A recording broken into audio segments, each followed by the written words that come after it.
C'est une belle histoire qui dure depuis près de 50 ans, un demi-siècle de poésie et de création pour la compagnie de marionnettes d'Angoulême et son théâtre de poche. Elle emploie 5 comédiens, une troupe de passionnés. Bruno Pilet et Christophe Guinaud se sont glissés en coulisses. Regardez.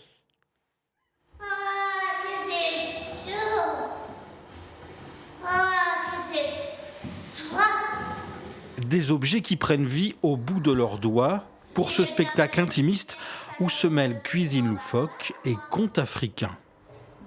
Oh, que j'ai chaud! Inès, jeune comédienne marionnettiste, a rejoint la compagnie il y a tout juste un an, attirée par son histoire et son âme. On sent que c'est chargé d'histoire puisqu'on rejoue des spectacles du répertoire.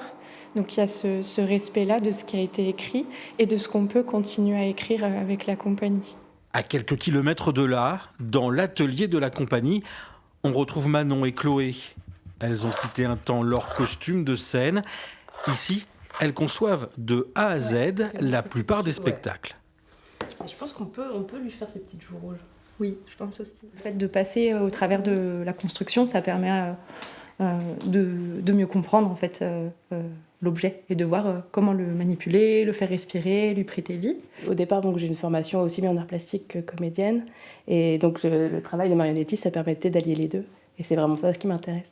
50 ans que ce théâtre de poche, niché dans cette ruelle du centre-ville, propose des adaptations et spectacles originaux, principalement à destination du jeune public. Il suffit de l'engouement et l'enthousiasme des créateurs d'origine, puis tous ceux qui ont suivi. Et puis les marionnettistes sont vraiment dedans. Et c'est pour ça que ça existe, je crois, et que ça continuera d'exister pendant très longtemps. Reprise de la saison dès le 16 octobre prochain avec le spectacle Le Chasseur.